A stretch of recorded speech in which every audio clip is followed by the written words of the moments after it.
And welcome. Board of Supervisors work session Tuesday, June 17th, 2025, 3 p.m. Board meeting room, 39 Bank Street, Southeast, Chatham, Virginia, 24531. Madam Clerk, would you call the roll, please? Yes, sir. Mr. Bowman? Here. Mr. Dalton? Here. Mr. Dudley? Present. Mr. Ingram? Here. Mr. Whittle? Mr. Height? Here. Mr. Tucker? Here. Thank you. All right, moving to item number 3. Any items to be added to the agenda? Anything? Okay. Here are no items. I will ask for a motion to approve the agenda. Mr. Chairman, I'll make a motion to approve the agenda as presented. Thank you, Mr. Dalton. Second. Thank you, Mr. Whittle, for the second. Movement with second. We'll approve this agenda. Any discussion? Hearing none, please cast your votes.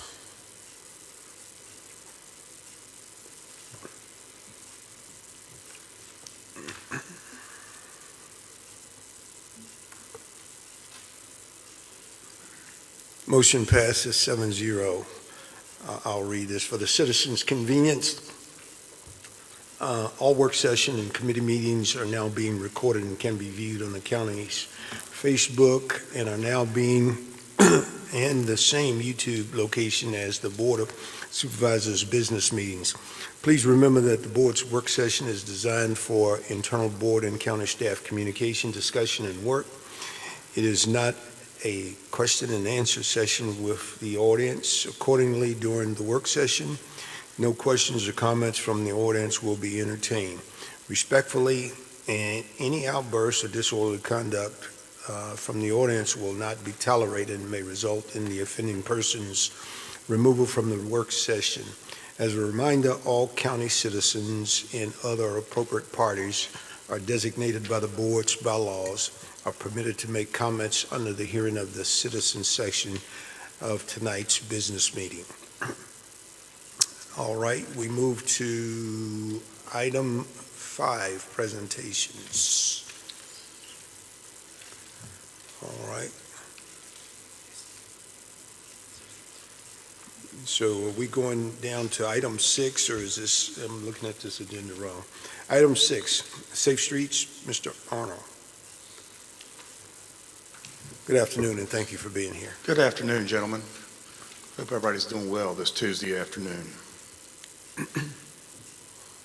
So this is a follow-up from last month's meeting when Joe Bonanno with the West Piedmont PDC gave a presentation during work session about the Safe Streets for All action plan that they had recently drafted for the Danville MPO, Metropolitan Planning Area, which is essentially what you see there on screen right now, with the city of Danville in the middle, and then what they refer to as the more urban areas of Pittsylvania County surrounding it.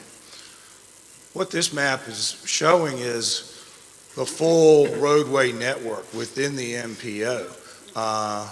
And you can see it's probably pretty faint. I think these TVs on the side have better contrast, but there's a lot of gray lines in there.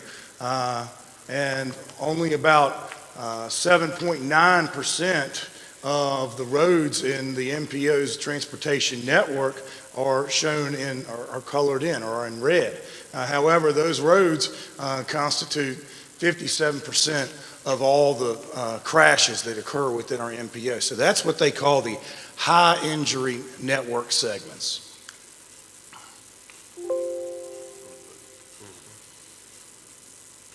Moving on from that, they've pared it down even further to identify the priority corridors, which there are 3 in Pennsylvania County: Franklin Turnpike, US 29, and also Kentuck Road.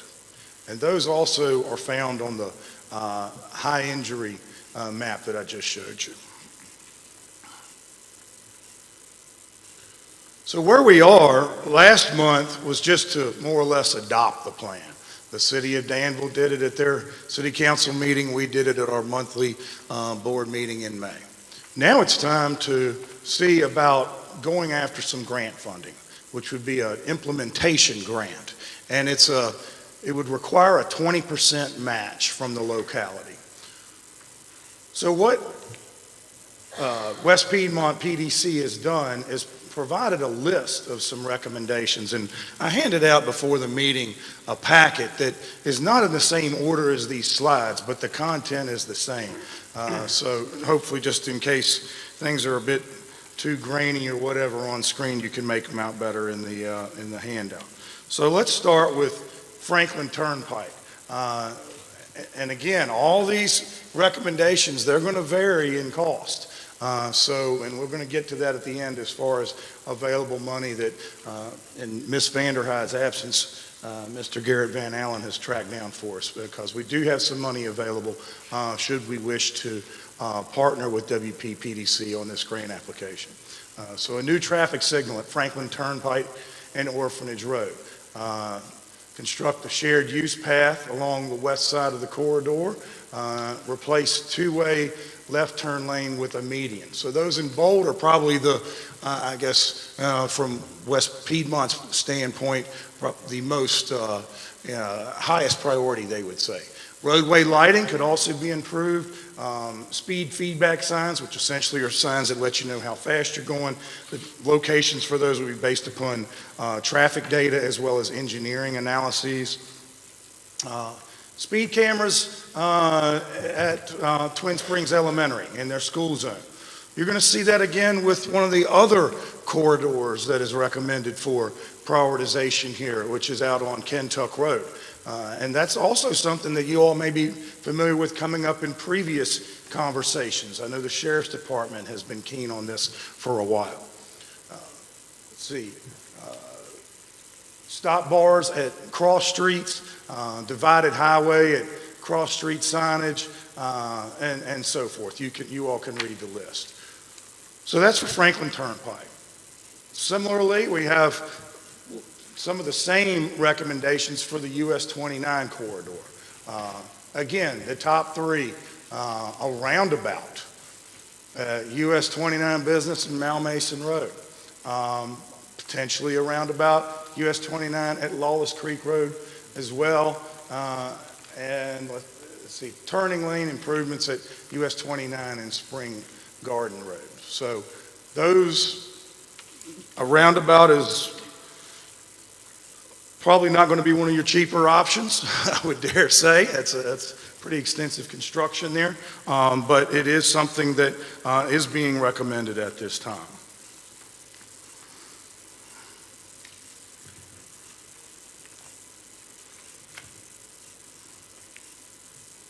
And over to Kentuck Road. So Kentuck Road, as I mentioned, they also wanted to suggest possibility of using speed cameras and having photo enforcement there because you've got three public schools right there, all in close proximity. Kentuck Elementary, Dan River Middle School, and Dan River High School.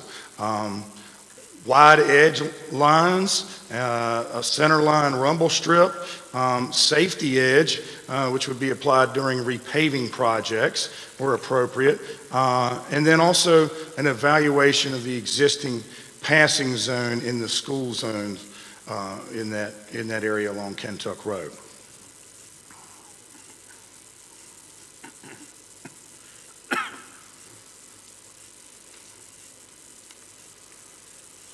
There are other comprehensive, not corridor-specific countermeasures that they also recommend, such as high visibility signal backplates, flashing yellow arrows, pedestrian crossing improvements, centerline rumble strips. I'm not going to go down the full list, but and then unsignalized intersection enhancements as well. There's a list of some improvements there to include stop signs on both sides, enhanced stop signs, stop bars that are on the ground or on the pavement, stop ahead signals, double yellow center lines, word messages, lane arrows, crosswalks, and so forth. So all those are essentially what has been recommended in the Safe Streets for All action plan.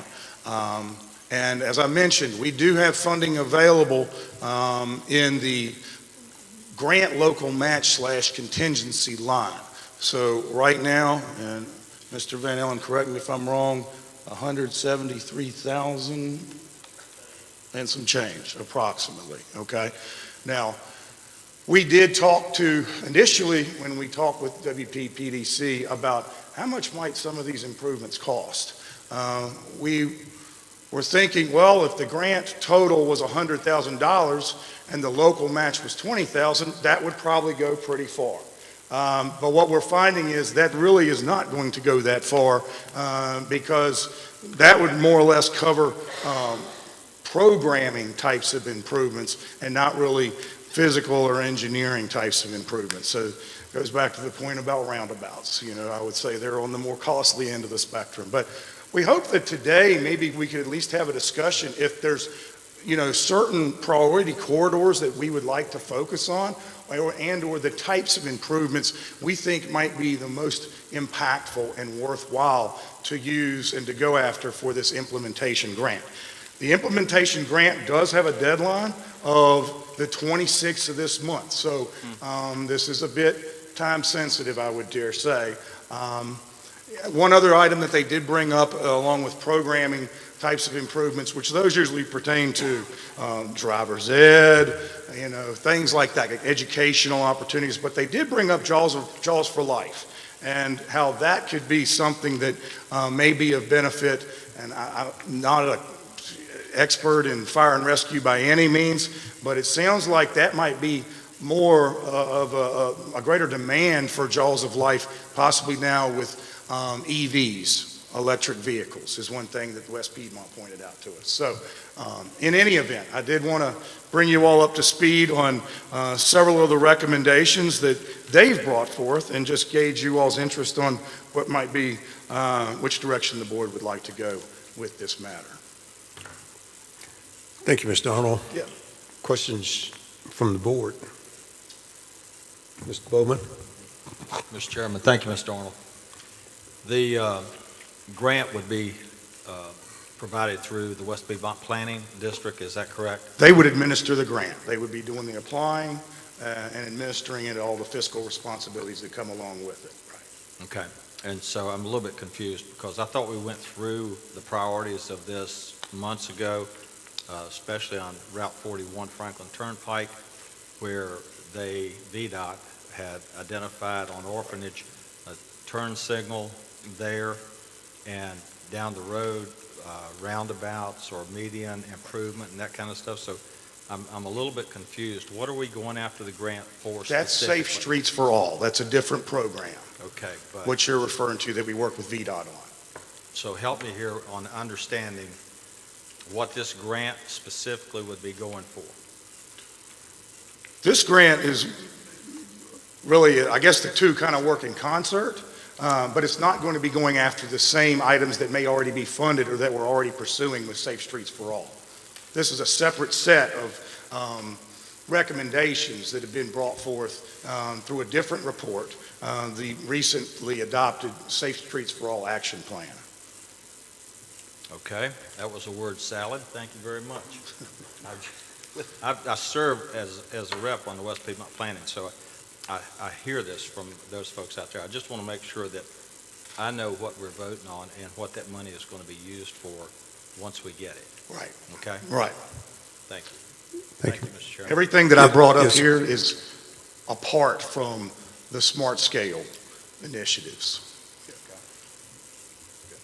Additional questions from the board?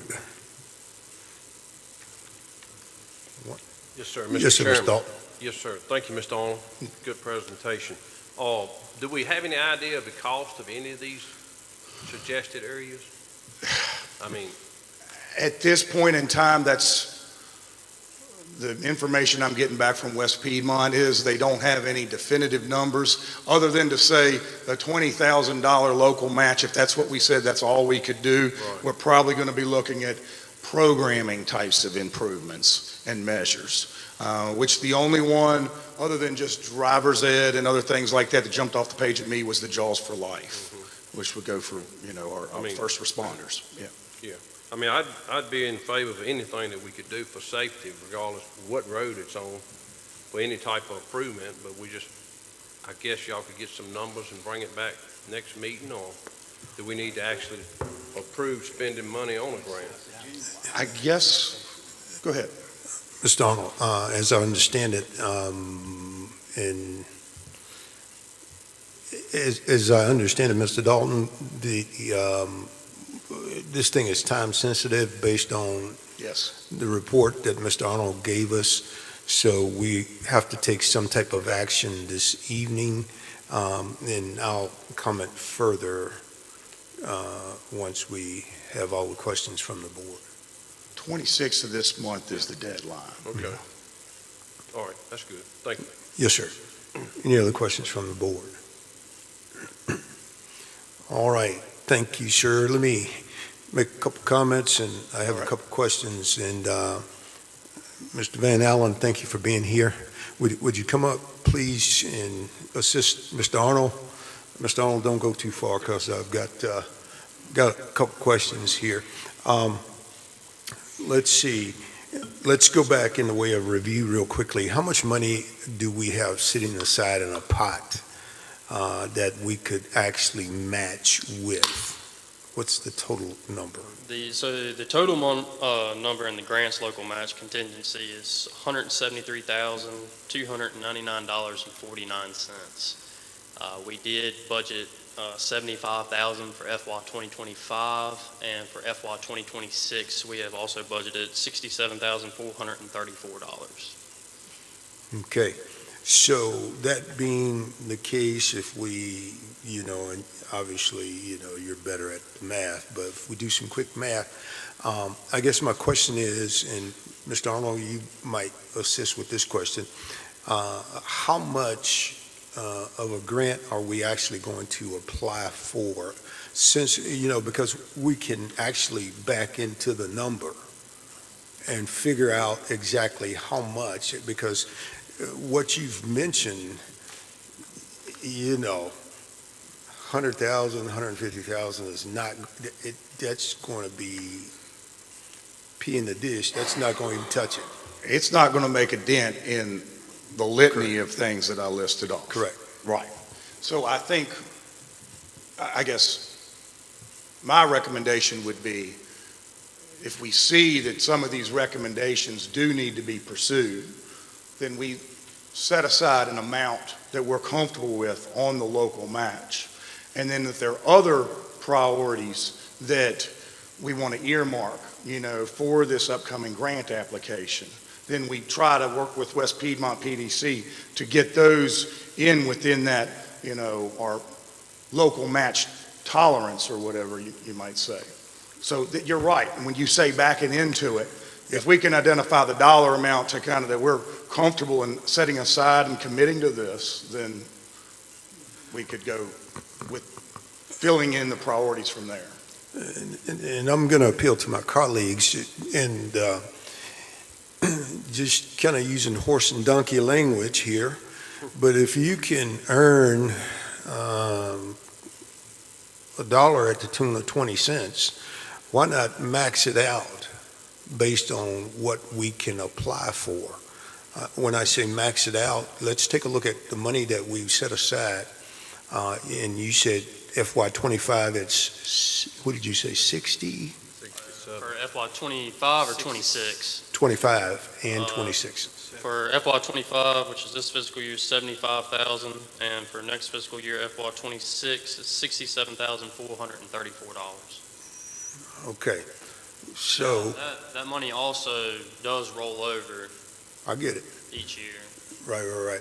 I get it.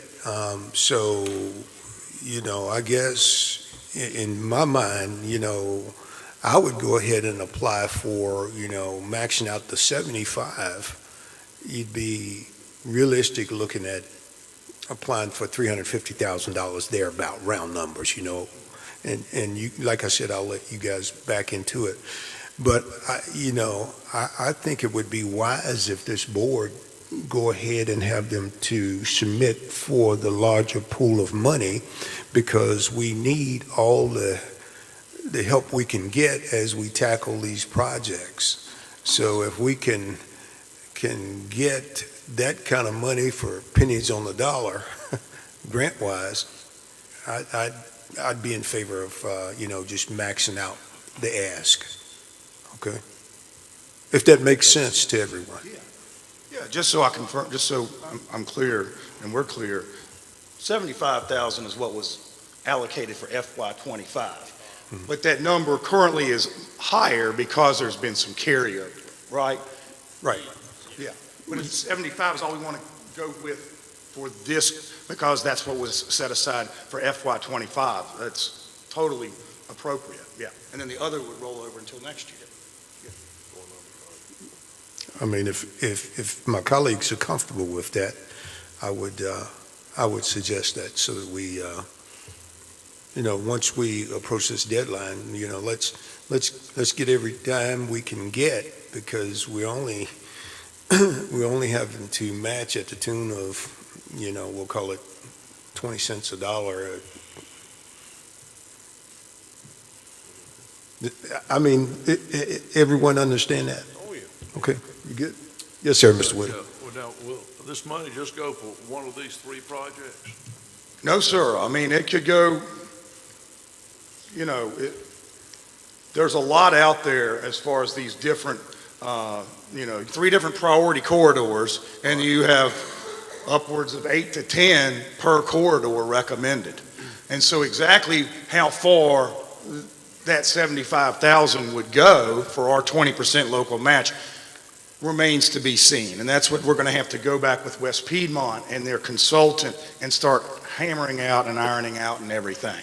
So if we can determine the local match amount the board is comfortable with, and then we also wanted to go further and start to identify certain projects or improvements and corrective measures we'd like to go with, then that would kind of help guide the conversations with West Piedmont and their consultant.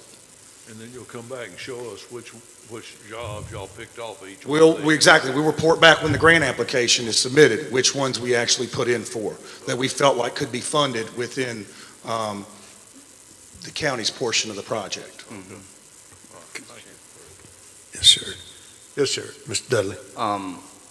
So at our 20% at 75,000, we're looking at about 375,000 of a grant, if you do the Total. math. That Yes, sounds yes, right. yes, Somewhere around in there, yes. yeah. 350, 375. I think it's 375, because if you multiply that by .20, you get 75,000. Okay. So that's just what I wanted to see, if those numbers. And now we got to figure out how much will that cover, And that's right. exactly because we right. don't have numbers to plug in as far as what this project's going to be, what the next one's going to be. Right. And we're time sensitive, but yet we've got to know before we can. Well, yes, I would say, let me just state this. In an ideal world, if the deadline was June 27th, Right, we'd be talking about this would be March. that's correct. Or April, and we'd have another iteration to go through and come back to you all with clear picture of the cost that we think, our project could fund. Sure. You know what I'm saying? I think at this point, if we want to take advantage of this year's Safe Streets for All implementation grant opportunity, then if we say, okay, the board is comfortable, funding $75,000 Yep. For our 20% local match. And then we work with West Piedmont Right. to say, okay, make our dollar go as far as possible with these certain items in mind that the board is keen on, type thing. Okay. Thank you, Mr. Chairman. Thank you, Mr. Dudley. I guess from the window I sit and look out of, looking at the 29 corridor right there where, people get on from the Spring Garden Road and people get off, that's a very, very dangerous turn right there. And I don't know, man, maybe it's just me and I probably add to the problem, but, people are speeding going through there. And that is probably one of the most dangerous little places there on the 29 corridor. So this is why I am suggesting that we go ahead and max out the ask. Yep. Okay? And then let's go ahead and get, the board will take the action. Let's go ahead and get that in process. And then we can basically have you all come back to us once you've gotten with West Piedmont and maybe prioritize based on, further research. Does that kind of make sense? It does. It does. I think the only catch there might be, and this is something we can follow up with. If we know definitely, hey, 75,000, we're willing to commit, then we need to reach out to West Piedmont to figure out the mechanics of their grant application. Do they have to make all these determinations identifying each particular corrective measure now? Or is it just, these are the ones that we would like for consideration, and then there's another chance based upon available funding to weigh in on which ones we would actually like to make happen? That's my only thing, and I just don't know that answer right now at this point in time. So, Well, just a suggestion, how about this? So we don't lose the money, because right now, everything with these grants and what have you are kind of wonky in terms of, will the money be there? Will they not fund this project, or whatever the case is? So let's go ahead and let's just suggest we go ahead and do the ask for that $350,000, providing our $75,000 local match. And then if we kind of get in a snafu per se, let's have staff take if we have to identify one, let's just go ahead and be proactive and identify one of the projects to move forward on. okay. So it's not to slow the money down. You follow me? Want to make sure we hit the deadline. Correct. Right. Yes. Yep. Got it. That's the priority. If I can get some support for that direction. Do we need action, Mr. Evans? I'll have to speak with Mr. Arnold, but no action in this meeting. I understand. Be in the business meeting, yes. Okay, thank you. Thank All you, right. Matt. That's it. Thank you, gentlemen. Thanks. We appreciate you. All right. Let's see, moving to 6B. Board compensation. We got Mr. Bowman and Mr. Evans. Mr. Evans, you going to speak for us?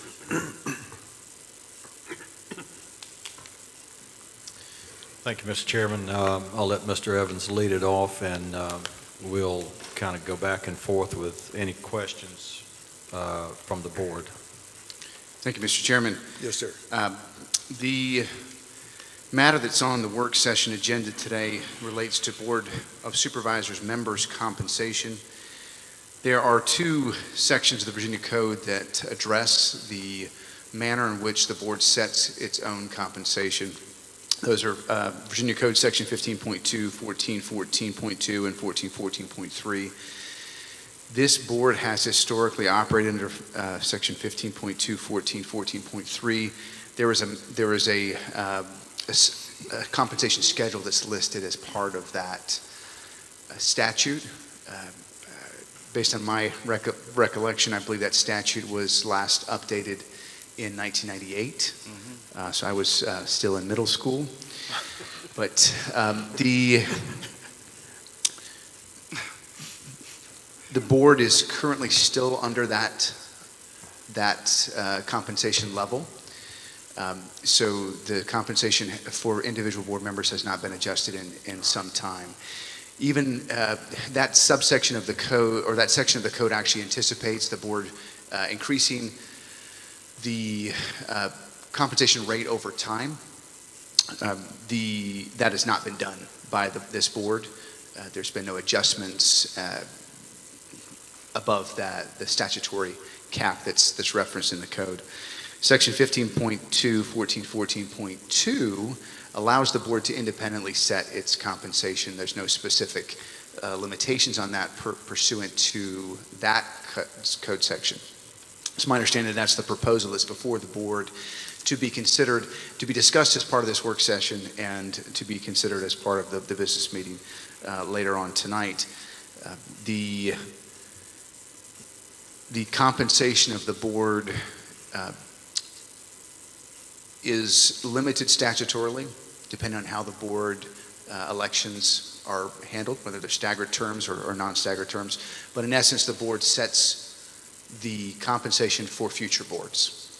In this instance, where we have a staggered terms, that would simply be for compensation beginning in January of 2026. The statute contemplates that the board each year would address that compensation rate for future boards for the next calendar year. So the board would have to take action in prior to July 1st of this year to set compensation for future years. The proposal that's before the board, or we anticipate will be before the board today, would be to raise that compensation to a level that would, in essence, mirror the compensation adjustments that would occur naturally based on cost of living adjustments over the years. I'm not implying that my research has been completely comprehensive, but in looking at the compensation that is received by other boards of similar or smaller size, there are none that I have been able to ascertain that have lower compensations than this board. Yeah. There are many that have compensation many times higher than the compensation of this board, and that's based on the statutory numbers and the implied adjustment that probably should have occurred prior to this point, but has not occurred as of today. So the board has complete discretion to set those terms. The statute contemplates a marginal higher amount for both chairman and vice chairman compensation rates, and it would be appropriate for the board to address compensation in some form given the lengthy time frame since the board has addressed compensation in the past. Thank you, Mr. Evans. Yes, sir, Mr. Dudley. Hang on one second. Yes, sir.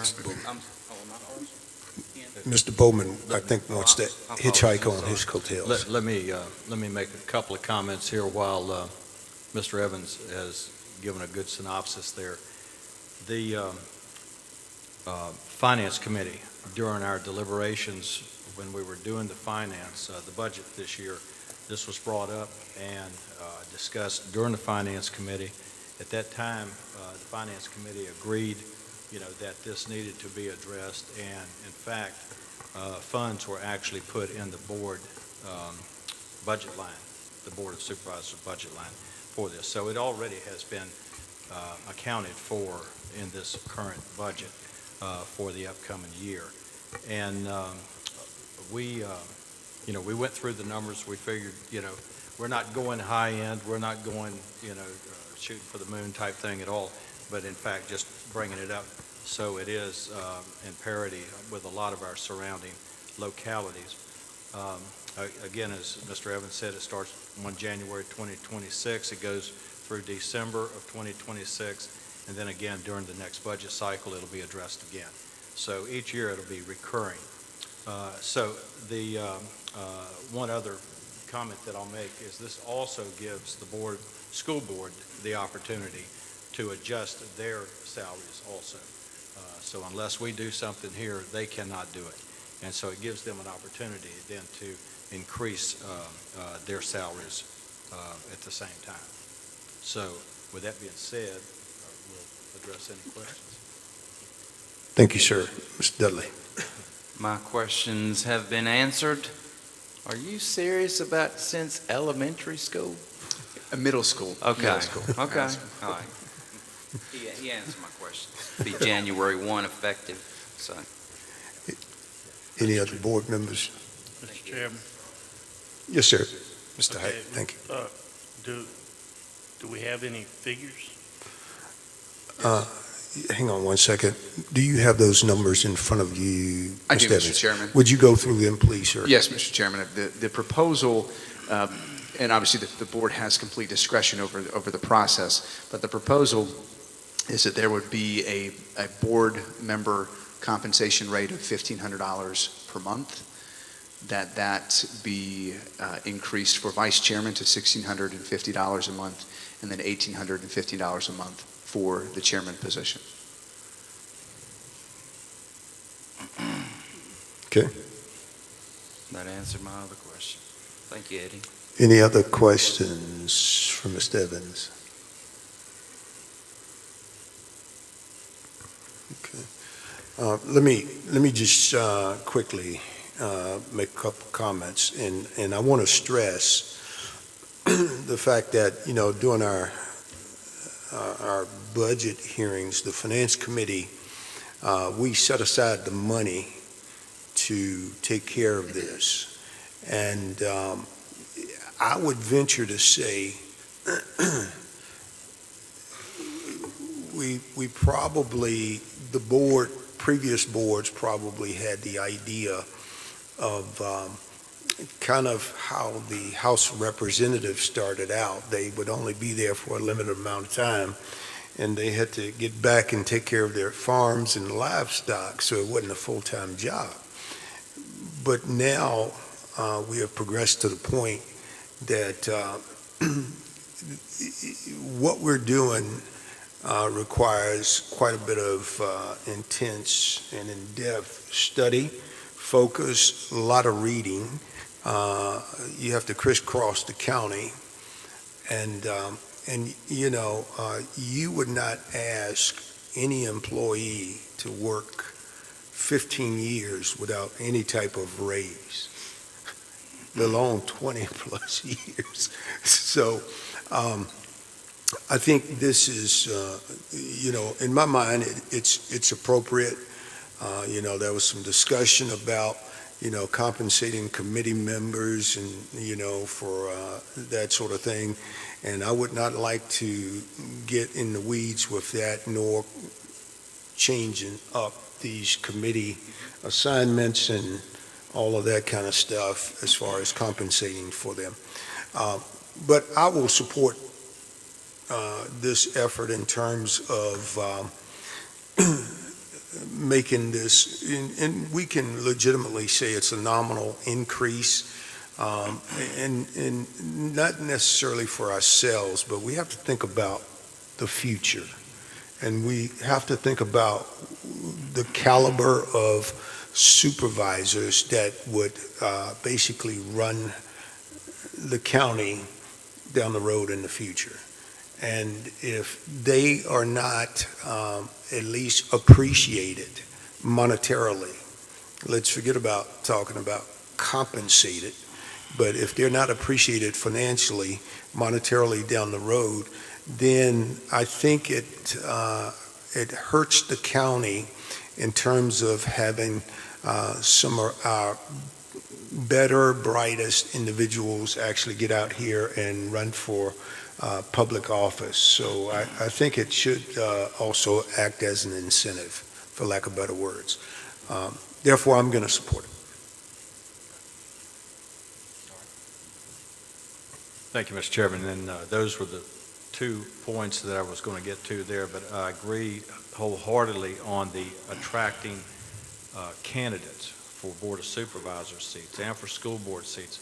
There has to be some kind of incentive out there now where we've gone down that path with providing salary increases, incentives, all of those different things make a big difference in an individual making his mind up or her mind up on whether they want to run for these positions.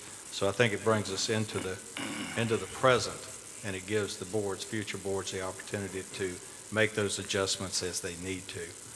So I would, can we make a motion at this time, Mr. Chairman? I'd like to make a motion to put it on the consent agenda, if that's, and I'll defer to Mr. Evans. Hang on one second. Mr. Bowman, in all due respect, I don't want to put it on a consent agenda. I think we should have a motion and the public is entitled to our outwardly communicating to them exactly what's going on, because once we put it on a consent agenda, it kind of puts a little egg on our face, and I certainly don't want that. And we'll follow legal's lead in terms of getting it to the next level on the agenda. Yes, Mr. Chairman, we'll need to make a motion at the beginning of the business meeting. Okay, thank you so much, sir. Thank you. I appreciate it.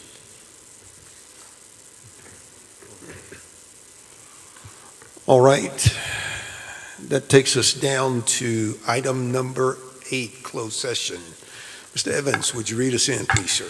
Thank you, Mr. Chairman. There are 2 matters designated for closed session today, which are first, the discussion concerning a prospective business or industry or the expansion of an existing business or industry where no previous announcement has been made of the business or industry's interest in locating or expanding its facilities in the community. That's Virginia Code Section 2.2, 3711A5.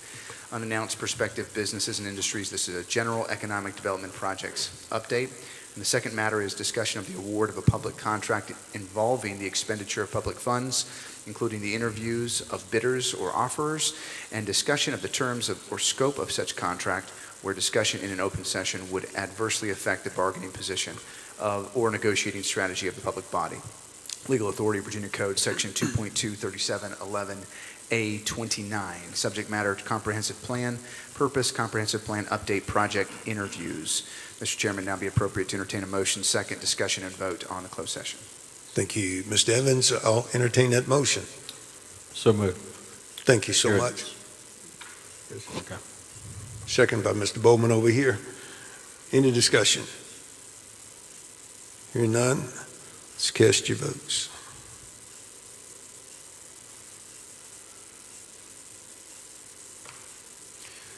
Motion passes 7-0. We will convene into closed session. Thank you.